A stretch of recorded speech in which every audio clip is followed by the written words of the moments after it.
Quand on a des calculs répétitifs à faire, il peut être intéressant d'utiliser un tableur à la place d'une calculatrice.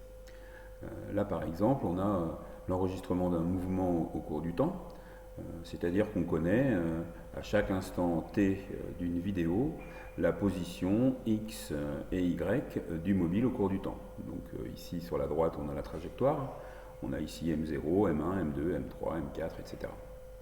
Le point M0 il est donc repéré par des coordonnées qui ont été obtenues par pointage.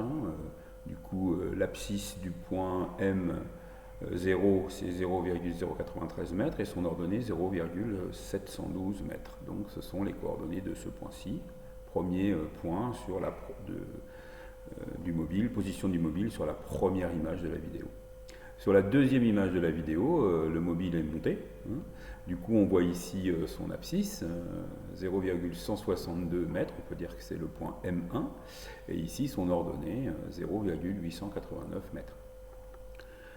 Si je veux déterminer la distance entre le point M0 et le point M1, je sais que je peux utiliser ces coordonnées.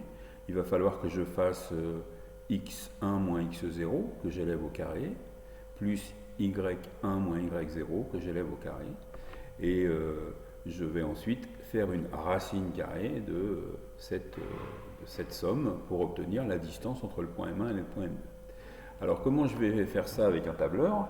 Je vais commencer par taper égal pour prévenir le tableur qu'il va devoir faire un calcul.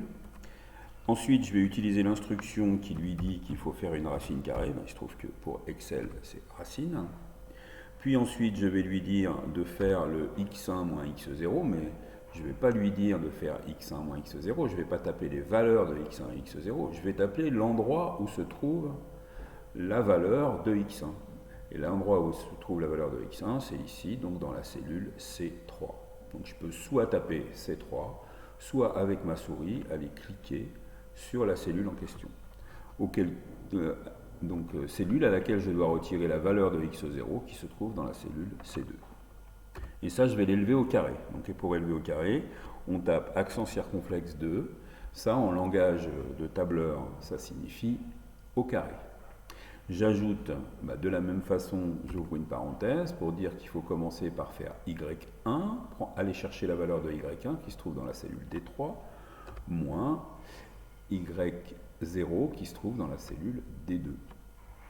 Je ferme au carré et je ferme la parenthèse, j'appuie sur Entrée, il me fait le calcul.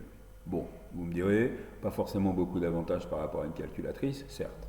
Mais si je prends cette cellule et que je fais copier, donc plein de façons de faire copier, par exemple, je peux faire un clic droit, copier, et que je fais ensuite en dessous coller, donc un clic droit, coller.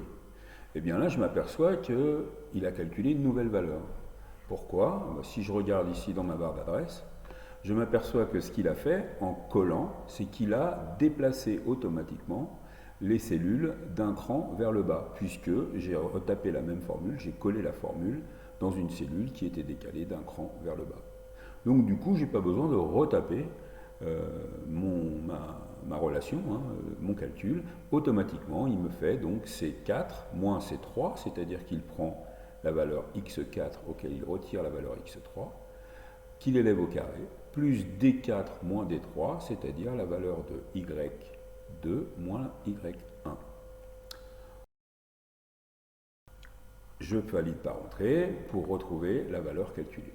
Il y a même encore plus simple, c'est-à-dire que quand j'ai tapé une relation et que je veux la coller en dessous, je peux aller avec ma souris, me placer juste sur l'angle en bas à droite et je tire vers le bas. Et en une fraction de seconde, j'obtiens l'ensemble des distances.